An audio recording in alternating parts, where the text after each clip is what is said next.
Have you ever wondered how low can iPhone battery health actually go? Let's get right into it. Now, when it comes to buying or selling a used iPhone, battery health is undoubtedly one of the biggest factors you'll need to look out for. Because let's be honest, no one actually wants to buy an iPhone with a battery that says service. This phone has probably the worst iPhone battery I've ever experienced on any modern day iPhone. And I promise you guys, that is not an exaggeration. I'm currently at 77% battery health at the moment. I've been using this phone for a little over 2 years now, and I think I'm at the point now where I'm ready to upgrade this device, but I'm sort of in this weird dilemma. Do I sell this device now and buy the 16 Pro, or should I wait it out a few more months and see how bad the battery health can actually get? Now, I don't know if it's gonna fall below 77%, but I'm gonna continue to challenge myself and see how low this battery health can actually go. Now, before we get into it, I wanted to do a quick 30-second TLDR on how iPhone batteries work, because it's actually kind of interesting. So iPhones use lithium-ion batteries, which look amazing on paper, because without them, we wouldn't be able to fast charge our devices while still maintaining such a slim design.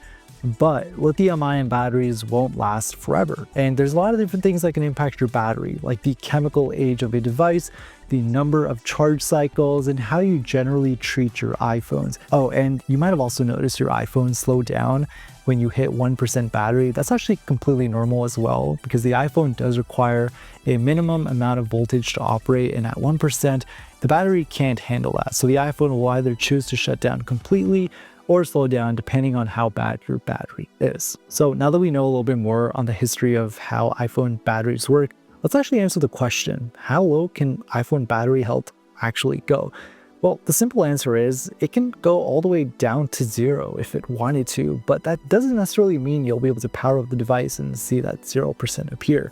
Let me explain. So when you go into your settings app in your iPhone, the maximum capacity on here means the maximum amount of battery that you'll get. So there's a shorter amount of time before the device needs to be recharged, and this number does decrease over time. So when you buy a brand new iPhone, just like I have over here, it's gonna start off at 100%, but over time, it'll go down. And in my case, for some reason, this phone has 77% battery health, which honestly isn't the greatest. But anyways, yeah, at 0% or even let's say 1% battery health, there's a very slim chance that the battery will have enough juice to actually power up the internals of the iPhone. So in cases like these, the phone will probably just end up boot looping until you replace the battery. And my guess is the boot up process doesn't actually require that much power to like show the Apple logo, but essentially what this means is if you have an old iPhone that has suddenly stopped turning on or is boot looping, that probably means the battery needs to be replaced, and the battery health is it's probably just diminished to the point where the phone cannot power up anymore. Now, the way that you treat your iPhones does in some way affect the chemical age of your battery, whether that's shooting 4K video or playing your favorite games, and the last thing you want is a degrading battery and a really hot iPhone. But that's where Aki comes in, today's video sponsor.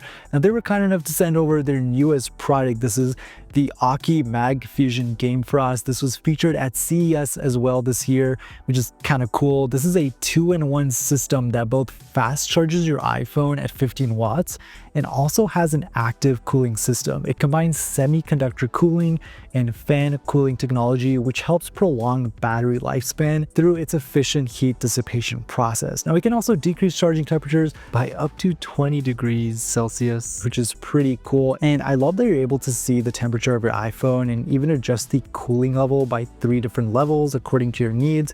And it also charges your device at the same time. Now, of course, this is MagSafe compatible, super sleek, and honestly a really good value for what you end up paying. Now, be sure to check it out down in the description box below and consider this a little treat for your iPhone's battery. And a huge thank you to Aki for sponsoring this portion of today's video.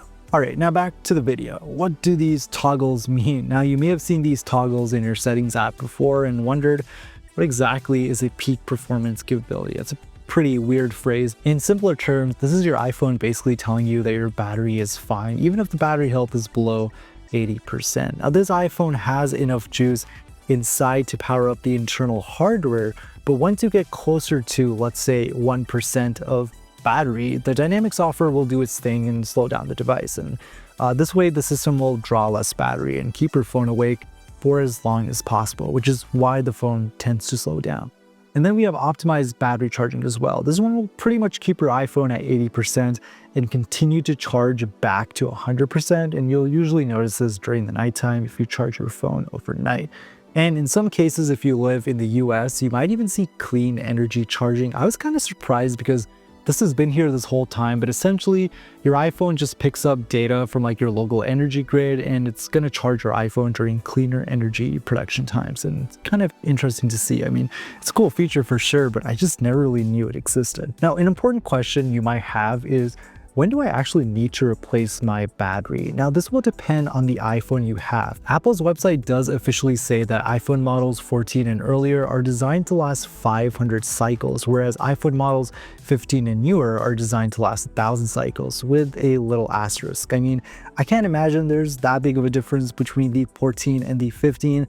Now, there's actually a really useful app out there called Coconut Battery. Not sponsored by them at all, but this app lets you see what your true iPhone battery health is, and it's usually only a couple percentages off from what your settings app would say. But what I really like about this app is that you can see the cycles on your battery. I'm already at 1,000 cycles on this 14 Pro, which means the battery is definitely due for a replacement. But honestly, at this point, guys, like, I just want to challenge myself and see how long I can actually continue using this device for. Now, I did end up considering Apple's self-service program because they do offer a credit if you return your used battery, but I don't know, it just seems like a lot of work and hassle to have to replace a battery on an almost 3-year-old iPhone. But this also gets me a little worried, because this iPhone probably isn't going to be worth much in September. And if I do a trade-in on Apple's website today, they'd offer $370. So let's see how much they offer in September, because I feel like that price is going to continue to decrease.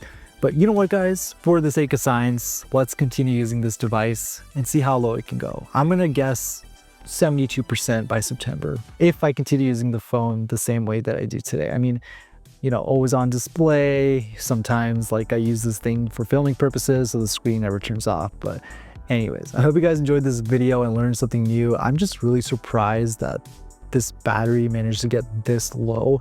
Like, I had a screenshot from a message I sent my brother back in October of last year. My phone's battery health was 84%, and in almost 4 months the battery health dropped 7%. That's like almost 2% a month, so that's definitely crazy. But anyways, thank you guys so much for watching. I'll catch you guys on the next one. Peace.